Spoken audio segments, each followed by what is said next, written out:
Good morning. Welcome everyone to the Murraybridge Library. I have the pleasure today of introducing you to a brand new writing talent in the crime detective genre. Very excited to introduce you to Damien Linnane, who's the author of Scarred. So, thank you, Damien. Thank you for your time today.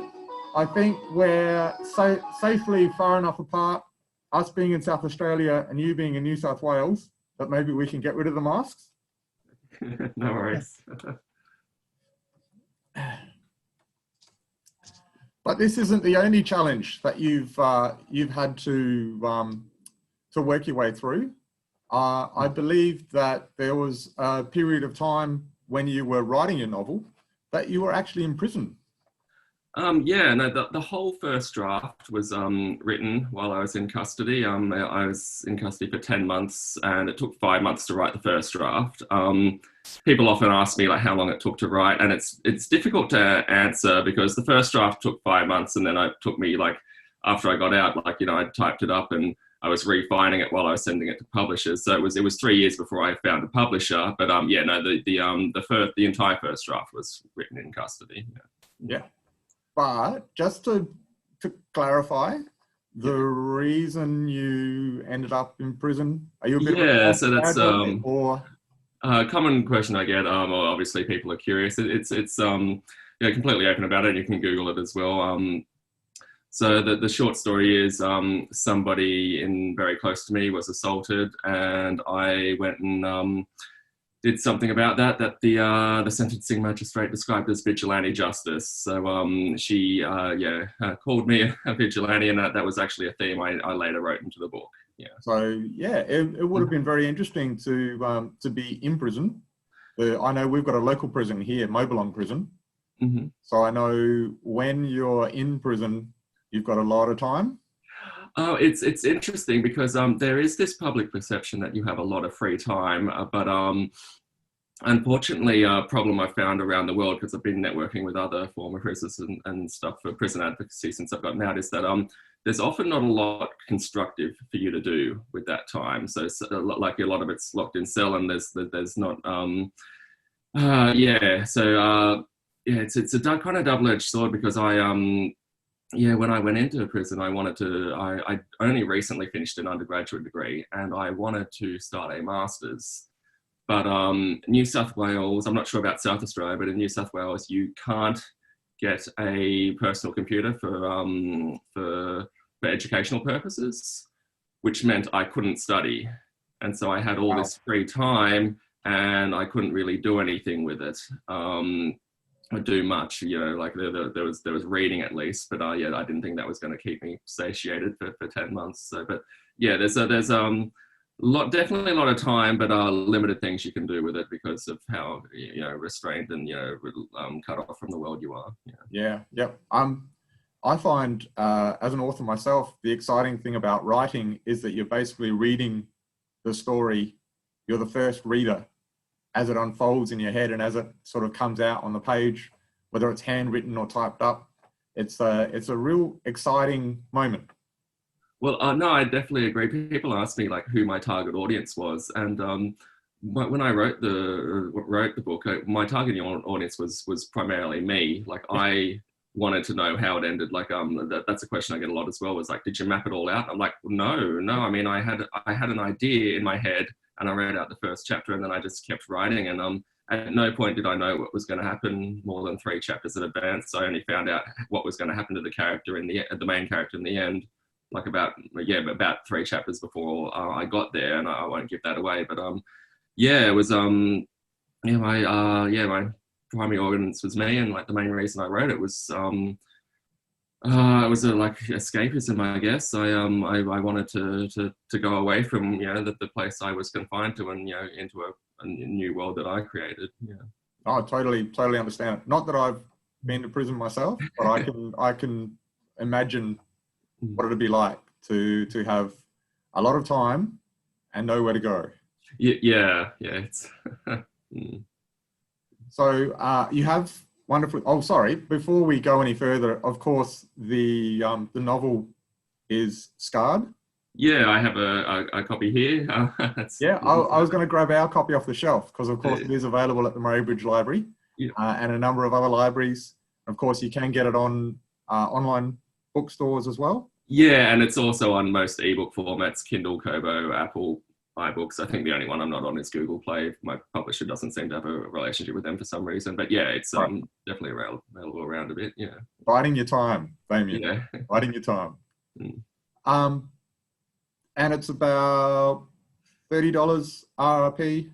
Yeah, that's the paperback version. The ebook version's a lot cheaper, generally like 6 to 8, depending on which Of course, which product you get through. And it's funny for some reason. Yeah, like the author like kind of cuts are always very low. I've found, but people assume they're doing me a huge favor by buying the paperback, and it's kind of amusing. Like my cut of the paperback is like about $3, whereas my cut of the ebook is about $2, even though it's like less than 1/3 of the price. So yeah, I always thought that, you know, there's no printing costs obviously, but I always thought found that amusing. You know, yeah. It's funny the way that works. Yeah, Whole, print on demand and yeah, that sort of thing. Yeah, for sure.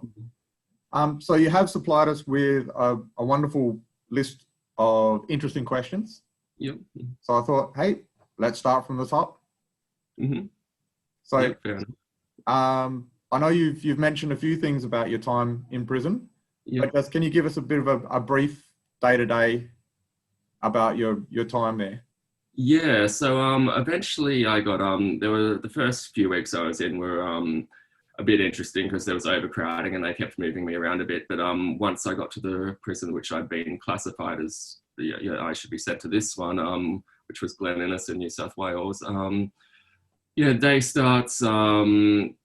They let us out. So first of all, it's minimum security, so we don't have cells like in the movies. It's kind of like it looked like basically looked like a 1-star, like, you know, hostel kind of thing. You know, that we've got these common room, like in these dorms, a common room with like fridges and cooking stuff and a TV and things. And they come and let us out at like about 7:15, and then 7:30 to 3:30 we'd have to work. The prison I was at was essentially a lumber yard. Most people worked there in processing timber and stuff. I was one of the few people there who had a university education, so they kind of handpicked me to work in administration. I processed all the other inmates' pay. That term being used very loosely. Depending on what they did at the prison, they got paid between $1.08 and $2.20 an hour. Wow. So I was $2.20 as a clerk, which was a big deal at the time. But yeah, so that was like 7:30 to 3:30, and then we'd get 2 hours free time where we could like walk around the yard and stuff. Glen Innes is actually an open prison, which means it doesn't have a fence around it.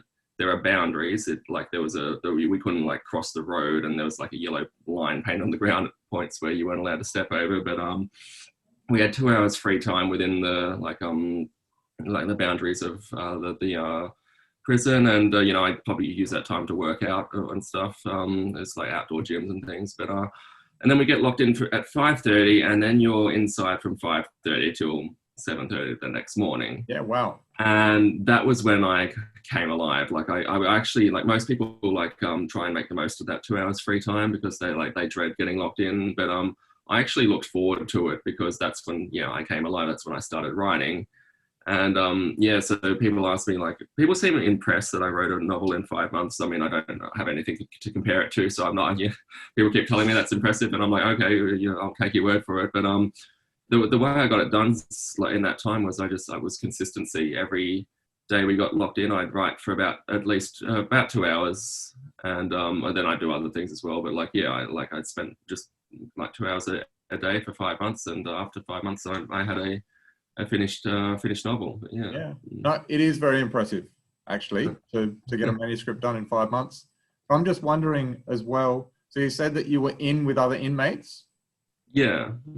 They didn't sound the alarm. What you were doing? Oh, that I was writing a book or kind of thing. So Scarred's a crime novel, and just some background about that is you're not allowed to do anything in prison that could be construed as promoting violence, and I don't consider my novel to be promoting violence, but it is a violent book. Yes. And because of that, I was later informed. The guards found out I'd written it after I wrote it, and I'd already given like the copy to a friend by that stage and stuff, but they made it clear that would have been a problem, which I imagine it would have been. And no, there's kind of a unwritten law in prison. Like prisons have their own like pretty strong internal dynamics, and other inmates generally don't tolerate inmates dobbing you into the guards. That'll get you in a lot of trouble. And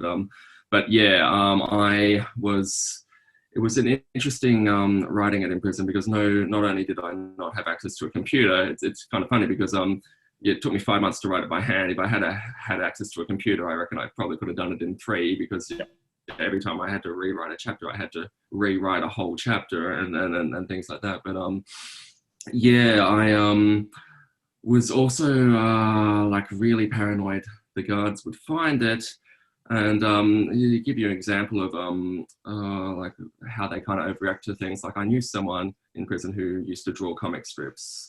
And he had this one comic strip. I can't even remember the punchline. I wish I could, but the final scene was a prisoner escaping over the prison wall with a fence, over the prison wall with a ladder, rather. And when he stuck that on his wall, you decorate your room or cell or whatever. And when the guards saw that, they confiscated it and they put him in solitary confinement for about a week while they investigated his plans to escape.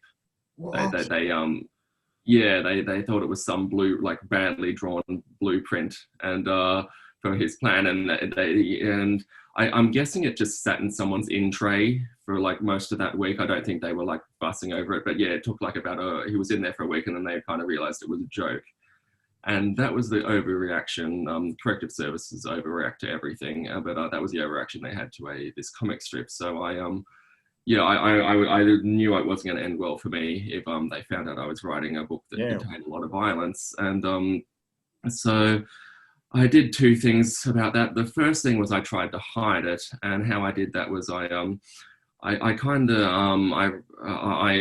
tried to pass it off as a journal. So I kept it in like this stack of bound papers and the first like several were journal entries. I was also keeping a journal. And so that anyone who picked it up would just have thought it was a stack of journal papers. Yep. And that worked. They only probably searched my room about 3 times. They do it at random, and they just picked it up and put it down. But the other thing I did was that I had to write every chapter twice, and because I couldn't back up my handwritten copy in the cloud.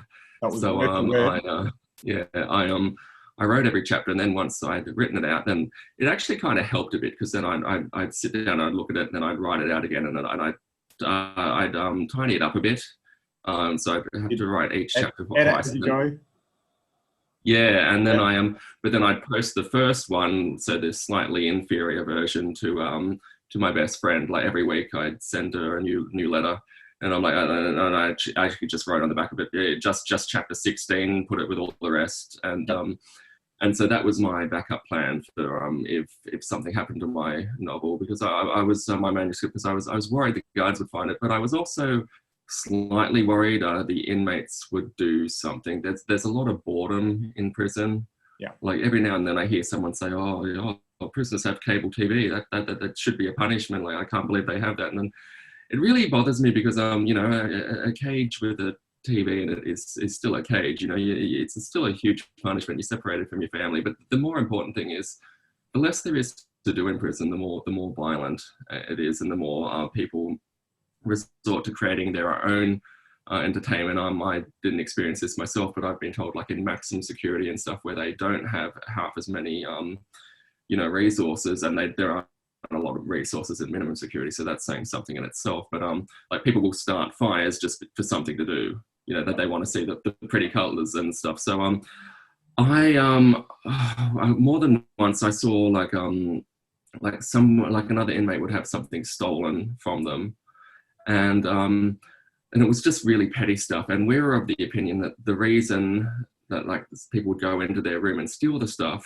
was just to see the reaction. It was like entertainment, you know, this is, yeah, Days of Our Lives, yeah, episode, 300 or whatever.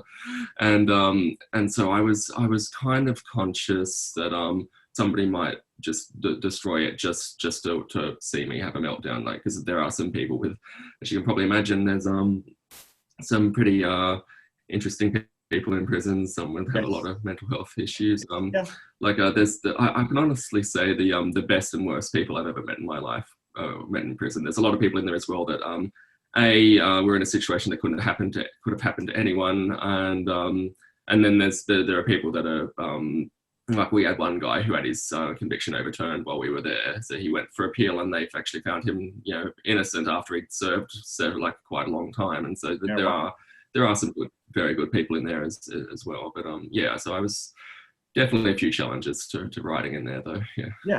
I'm amazed. Again, it's a massive achievement to have been able to create a novel in 5 months, but also under the circumstances you did.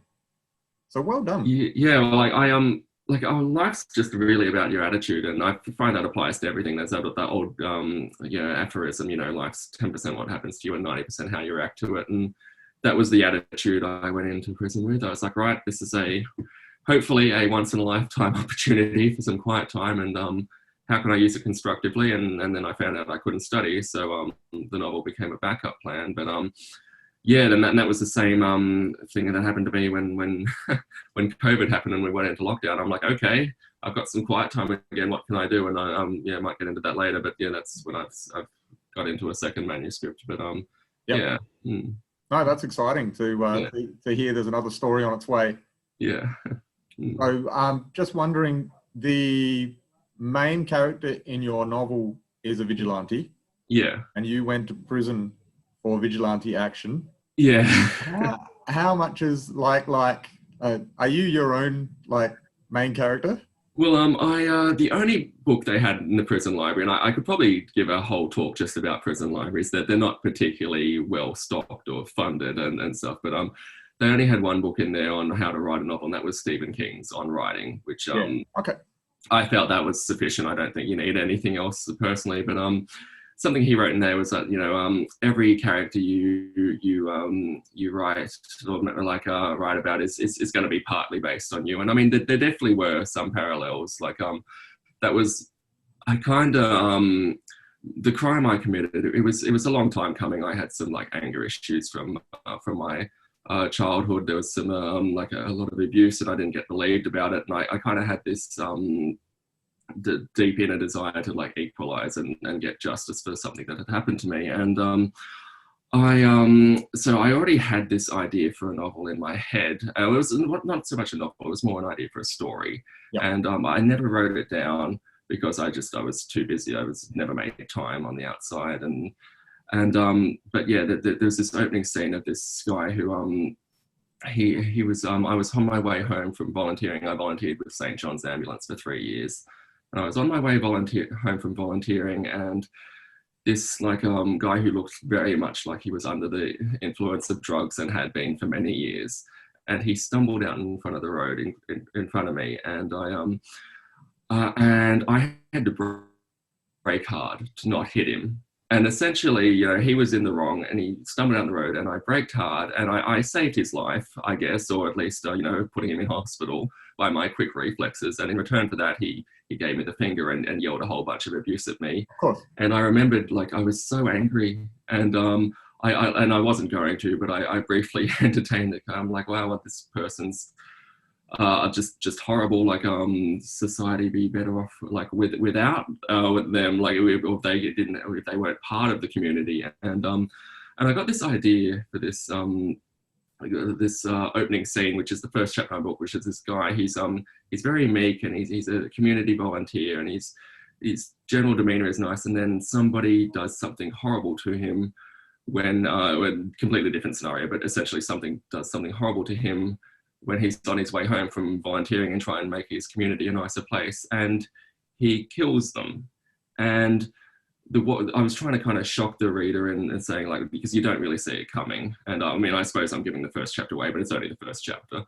And so I definitely drew from some all good books are drawn from some real experiences, but yeah, I just tried to play with that a bit, and I think the because a question, lot what of the if, reason as well, very much yes, well, that was the thing. actually, Yeah, and because I had a pretty interesting, and there's a lot of violence in my childhood. I got a victims compensation payout when I was about 28 for things that happened to me, and so like which was, it was bad, but I've definitely heard of much worse. And what I was playing with, this was my book, is like, I know what happened to me and why that left me with this desire to get justice for someone else when I couldn't get any for myself. And you know, my father was a bit quite violent with his fists, and I knew what kind of impact that had on my life. And so my novel was kind of playing with the idea of all right, so I know what happened to me and how angry that made me. What if what happens to the main character in my book is 10 times worse, and let's see how that impacts his life. And let's also, you know, I've had some support over the years. I don't have a big family, but let's remove his support network so he has no one to confide in, and let's just keep exaggerating all this aspects of this character. And basically this fantasy world I created, I wanted to see how far I could push this human being until he's no longer like a rational kind of functioning person in society, and just how much that would impact his life, and where that would take him. And there was a bit of like you know, my own story, like it could have been so much worse. So that the main crime, I committed a series of crimes attacking this person who I'd been informed had quite badly traumatized someone close to me. And the main crime that was actually, I burnt down his home, and I didn't actually plan to do that. I planned to go there and assault him, but he wasn't home. And so long story short, I was mad, and I didn't have the patience to come back. And but I was kind of conscious of the fact that when I was planning to assault him, it could have ended very badly for both of us. And so I was also like, okay, well, what if somebody had been killed? And like, and so there was an element of like exaggerating my story to try and create a character, but then in the back of my mind there was also like what could have happened. And then when something really bad happens, you know, you either turn yourself in or you keep doubling down. And it's much more interesting if my character keeps doubling down. So that's what he does. It'd have been a very short book if he changed it. Yeah. Yes, yeah. Yeah. So, how difficult did you find when you were looking for a publisher after you got out? Yeah, so I definitely made some, like first time writer, I made some rookie mistakes, and one of them was I had I had this idea in my head. I'm like, oh, maybe I'll just send it to publishers straight away, and maybe one of them will like it, and then they'll hire an editor, and that'll save me from editing it. So I sent it to the top 5 publishers straight away, and not surprisingly, they knocked it back. I sent it to them one at a time, and then I'd get a rejection letter, and then I try and improve it a bit. And the whole time I'm doing this, I'm now enrolled in the master's degree I couldn't do in prison, and I'm trying to work and juggle relationships and stuff. So yeah, this kind of went on, but I got rejected by the top 5 publishers, and then I was like, okay, well maybe I should find an agent, and then I sent my manuscript out to a few agents, and one of them actually called me, and we talked on the phone for half an hour. He said he was on the fence about signing it, but he asked me if I was going to turn it into a series or something. And at the time, my focus was getting my life back on track and doing a master's degree. And I said, look, to be honest, I don't have any plans to write any more fiction at this stage. And he said, oh well, look, I was kind of on the fence anyway, and if you're not going to do that, I'm not going to sign it, because there's not a lot of money to be made out of one book. But 2 of the agents I actually sent it to actually wrote back. They're like, oh, this sounds really interesting, Damien, but we don't accept anything that's been rejected by more than 3 publishers, which by that stage I had been.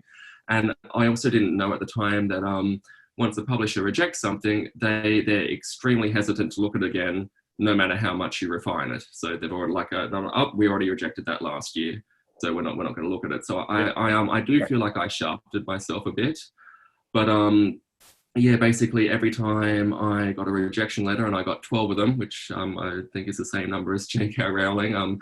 But yeah, every time I got a rejection letter, I was like, okay, well, it's not good enough. So let's refine it a bit, and I'd take it out and I'd read through the whole thing, and obviously weed some things and flesh out some characters more. And then I hired a manuscript once I felt like I got up to like draft 6, and I'm like, I can't fix this anymore myself. So I hired a manuscript assessor who did a brilliant job, and told me like strengths and weaknesses and what he thought I should rewrite, and I agreed with most of it. But yeah, I kept trying, and after, it was funny, I set myself this limit. I'm like, it was the beginning of 2019, and I said, if I can't find a publisher by the end of the year, I'll just self-publish it. And then I found one around June or July, and by that stage, I was actually starting to run out of publishers that accept unsolicited manuscripts, because most of them don't. And yeah, and so I think I sent it to the last 3 I could find, and I was going to, because most of them are like, oh, well, if you don't hear back from us in 6 weeks, consider your application unsuccessful, or in some cases it's longer than that.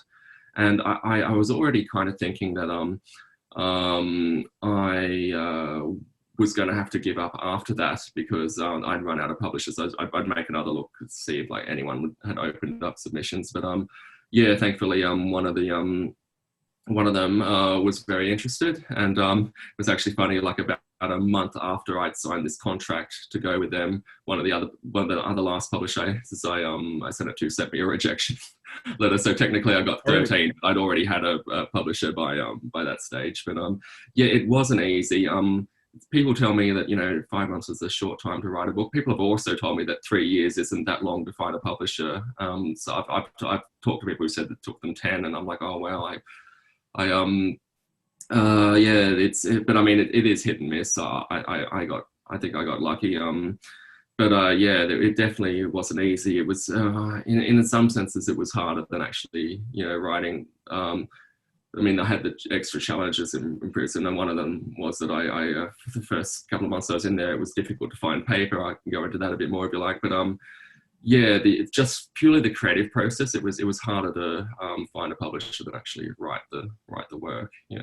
Yeah, because you're looking for that opportunity for escapism, but once you've got the story written, I'm finding the same things. Once the story is written, marketing yourself and marketing that story that you think's amazing, the number of rejections, and that feeling when you send the manuscript out, you've got that hope. And then the letter comes back, and that's just dashed until you basically find the next opportunity, and you go round and round in circles. It definitely, yeah. And what's disheartening is that almost all of them don't give you any feedback. They're just like, yeah. And I was really happy that agent called me, that I sent him my manuscript, and he said, send me like a standard submission, send me the first 3 chapters. And he's like, Damien, send me the rest. I want to read this. And that was encouraging. And then he called me, and that was that actually might have motivated me to keep going, because yeah, at that stage I just kept getting rejection letters, and I mean, slush piles as they're called, when you just submit to a big publisher by yourself, not through an agent. Sometimes they don't even read it. Like if they've got they're just like, never heard of this author, we're not looking for crime books right now, no.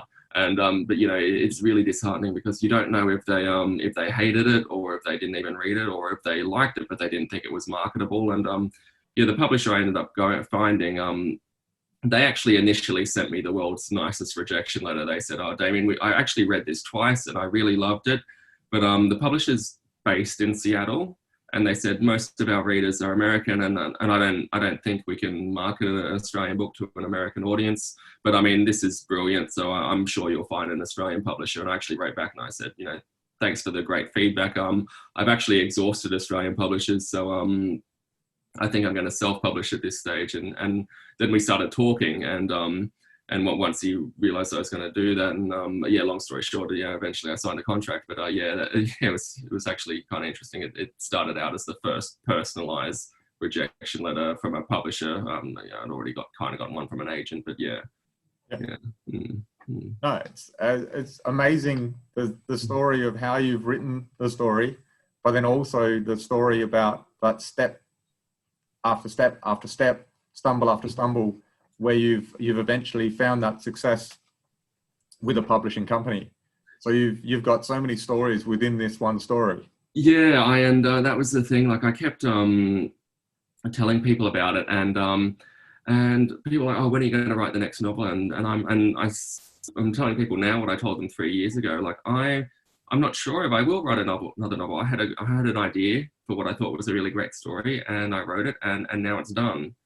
And I don't have any like big like light bulb moments for like another book. But everyone kept telling me, they're like, oh, your novel sounds interesting, Damien, but your story about your life story sounds like it'd be better. And so that's and I kind of had this idea of writing a memoir, but everyone kept telling me that, and that kind of motivated me to get started. And that's the manuscript.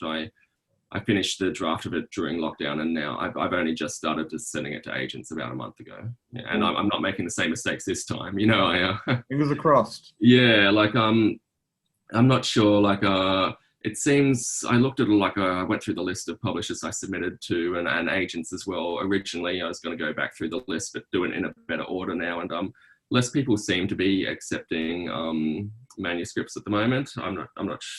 Might have something to do with COVID. I don't know, but yeah. But also after the experiences of like because it wasn't all fun and games with the publisher. We had some like creative differences about like, ideas about how things were going to work, and so I mean, I hope I find a publisher, but having gone through that experience now, and now that I've been traditionally published, I'm not too afraid to self-publish if it has to come to that. Yeah. Okay. There's a lot more freedom with self-publishing. Yeah, it's a very double-edged sword. Like at the beginning, I was to be honest, I was probably a bit snobby. I'm like, oh, I'd like to find a publisher. I don't want to be like everybody self-publishes. But now that I've gone through the experiences, I can definitely see the pros and cons on both sides. Yeah. Yeah. So you're not just a writer, but also talented drawer as well. You taught yourself to draw in prison. Now you run a small business doing photorealistic portraits by commission. Yeah, it's more of a hobby I get paid for than a concerted effort to make money. But I actually have there's one here, and that's there's a bit of a reflection there. But yeah, there we go. No, it's impressive. But that's thanks. I only just framed that for yesterday for something. But yeah, it was. So I finished my novel after 5 months, and because that's what I was doing to like feel like I was doing something constructive, and it really helped with like depression and stuff. But after I finished it, I was proud that I'd finished it, but then there was all this feeling of sadness. I'm like, well, what am I going to do now? And it was actually funny. I was the block I was in. I keep going to say cell block, but it didn't look like a cell. But like the unit block I was in. One of my close friends in that, he was actually a retired firefighter. He got caught drink driving for the third time and got a couple of years in prison. And everyone thought it was hilarious that we got along really well because he was a firefighter and I was technically in for arson. But I came out one morning and he's like, oh, well, you look a bit down. And I was like, well, oh yeah, it's just I finished my book, but I don't know what I'm going to do for the next 5 months. And he was like, have you ever drawn? And it seemed to come out of left field. And I was like, oh, I remember drawing as a child, but I literally don't think I've drawn anything since I started high school. And he gave me his old drawing pad. And it's really hard to get drawing references in prison. Like you can order like newspapers and magazines. And if there was like, it was funny, like things that like are worthless outside of prison that are valuable in there, like, like an empty like soft drink bottle has value in prison because hey, you can use that as a water bottle, that's worth a few dollars kind of thing. Yeah. And we get magazines, and if there was like a makeup ad, Maybelline, like close up of a pretty model and lipstick and stuff, I'm like, oh my god, can I have that because I can use that as a reference to draw. And so that's the next fight. Like I took his old drawing pad and I found this reference. And I drew it, and it was the first thing I'd drawn in about 15 years probably. And I'd be embarrassed if anyone saw it now. I actually gave it to my friend who was the firefighter. He was, but he was quite happy to get it. But for a first attempt, it was pretty good. And so I kept just, instead of like writing for a couple of hours a night, I was drawing for probably more than that actually, because I find like with the creative process of writing, I get tired faster, whereas drawing, you can kind of keep going for a while. And I don't know what it was. It was just like a hidden talent I didn't know I had. I was particularly good at it. And before I knew what was happening, I had a backlog of people in the prison who were wanting to pay me to do portraits from photos of like their kids or pets or partners and stuff. And I was actually making more money from that, there's like no actual money in prison. Like people would pay me in food, and they'd frequently offer to pay me in cigarettes, which I wasn't interested in because A, I don't smoke, and B, tobacco had been banned in New South Wales at that stage, so I didn't want any like contraband in my room. But yeah, I was making more in the equivalent from people paying me the portraits than what I was getting at work, which is probably more a reflection of how poorly inmates get paid. I'm actually I want to start writing because I've done, since I got out, I was doing some writing opinion pieces for Network 10. They had a news website called 10 Daily, and I would write articles on the prison system for them, and that was going really well. And then they were the second online news source to fold after COVID happened. Oh no! So it was funny because I lost my funny now, but I lost my day job because of COVID, and then I lost my side hustle writing these articles for Network 10. Yeah, and then I was like, okay, and then I just saw it as prison all over again. I'm like, let's make the most of this, and I finished my master's degree 6 weeks early, and then I wrote, and by the time lockdown ended, I'd had a completed manuscript for this this memoir. But it's gone off on a bit of a tangent, but what I was getting at is I'm about to I have plans to write an article about prison labor, because that's a whole another story in itself. How little people get, and I just like the prison system focus. That there was no rehabilitation. I was told I wasn't eligible for rehabilitation because I was assessed as a low to medium risk of reoffending, and they reserve the extremely limited budget for rehabilitation for medium to high risk offenders. Or as I said to the services and programs officers, or SAPO as we call them, I'm like, so basically what you're telling me is you wait until people get really, really bad before you help them get better. Yeah. And she was like, yeah, unfortunately that's how the system is, and there was no education in there. And part of the reason that is because the prison system just focuses on labour. We were making we were making it for James Hardy, and the guards were constantly on our backs, because like we had to get the orders done on time, and that's just kind of sad.